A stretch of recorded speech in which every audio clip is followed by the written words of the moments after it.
Hi everybody, I just wanted to give you a quick video explaining how to do station 3. So I'll do the first one with you if you want to follow along, and then you can just apply the same principle to each of the other two examples. So here we are designing research, right? We're making sure that our independent and our dependent variables are clear in whatever our scenario is.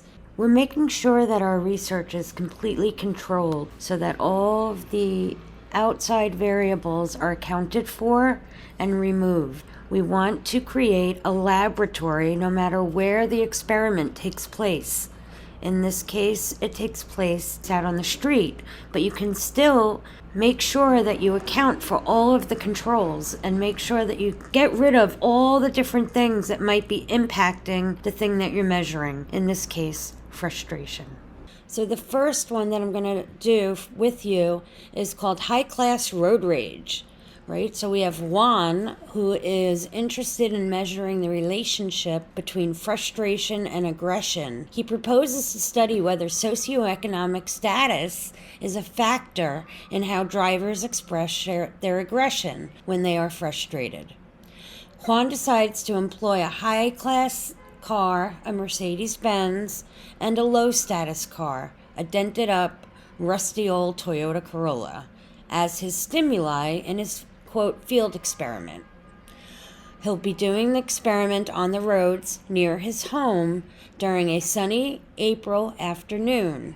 He plans to drive the Mercedes, the high-status car, between the hours of 1 and 3 p.m. He'll drive the low-status car between the hours of 3 to 5 p.m., the Toyota. During these periods, he will linger when he has to stop for the red light and will move forward only when the driver behind him honks their horn at them. His research assistant, who will be riding in the passenger side, will time how long it took for the driver behind the Mercedes or the Toyota Corolla to beep their horn at them. He thinks that frustrated people will suppress their frustration and aggression when the person causing the frustration, not moving, having to beep at them, of a high socioeconomic status. So basically, Juan is going to hire a person to drive a fancy Mercedes and a person to drive a dented up old Toyota, and he's going to watch at an intersection how long it takes for the people behind them to honk. If they sit there when the light turns green, how long does it take for the people to honk at them to go ahead and go on through the light when the people are behind them? His theory is that the people are going to wait longer for the people driving the Mercedes in front of them and give them a little more leeway. Because the car is so shiny and new, there's some kind of intimidation about the rich person driving the car that they don't want to offend them by honking the horn. Whereas the guy driving the junky old Toyota, they have no problem nailing on the horn, like, hurry up, you bozo, with your ugly dented car, as if like driving a piece of garbage car somehow allows you to be nastier to that person. So he wants to measure whether or not that is true or not. Okay, so the behavior of the study and how is it defined operationally, we just have to define our independent and dependent variables. So the frustration-induced aggression comes out while they're waiting for the light. So it can be operationally defined as how fast they honk the horn while they're waiting at the light. Okay? That's A. For the second part, what is our hypothesis? Juan believes that people will show their frustration more quickly with the low status drivers, with the Toyotas, than they will with the high status drivers, and will do so by blowing their horn quicker when they are behind the low status car. Like, hey, you loser with the bad car, get out of the way, go, get going, beep, beep. He believes that the people driving the Mercedes will wait longer. That while they see a person in a Mercedes, that they'll feel intimidated and not be so quick to honk their horn at them. Okay, so the hypothesis is people will show their frustration more quickly with the low status drivers than the high status drivers. The independent variable will be the presumed status of the high class driver versus the low class driver.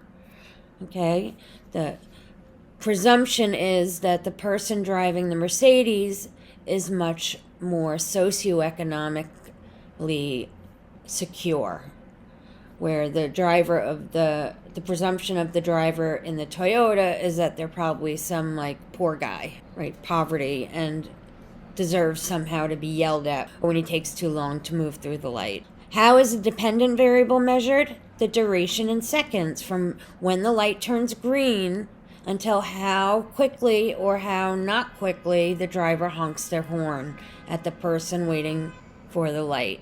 This will measure or operationalize the level of aggression shown by the participant drivers, whether they're driving in the high-end car or the low-end car. Okay, what variables are not controlled? First of all, the driver, right? We don't know about the driver. The neighborhood, the afternoon, and the length of time that is spent in the car. Those variables are not controlled. Did the research measure what the researcher thought he or she was measuring? Explain why or why not. The answer is no. Okay, so what variables are not controlled? E. First of all, the higher drivers are not randomly selected. That's an issue right off the bat. The neighborhood that they take the cars into is where the scientist lives. So that's not random. And the two different times of day for two different experienced drivers, one is in the afternoon and one is during rush hour. So that time of day is gonna skew the results. If somebody's in rush hour, they're gonna be a lot more likely to get frustrated quicker because they've been working all day. Okay? One improvement in this study might be to use two drivers that drive similar course the same exact time of day. Why? Because presumably the people that are at the light between 3 and 5 p.m., it's rush hour, and people worked all day and they're frustrated and they want to get home. So that level of aggression might be higher because they've been working all day. Or another way of fixing it, they could have the same driver drive the same course during the same time on 2 different days, similar with regard to weather and time of year, so that people aren't frustrated by if there's ice on the road, or one day it's raining and the next day it's not, or foggy, because that raises people's frustration levels. We could also fix this experiment by making sure that both drivers are driving brand new cars, whether it's a Toyota or the Mercedes, so that people aren't just making judgment calls on a person's personality based on how junky the car is, right? Just because one is more expensive than the other one is measurable in a fair way. But the fact that one of them was also dented up and messed up all over the place and really looked really bad, somehow that could have added to the poor judgment of the people honking and making the bias even stronger than it would have been just with 2 brand new cars. Okay, so there you have it. Hopefully that helped. See you on Monday. Have a great weekend.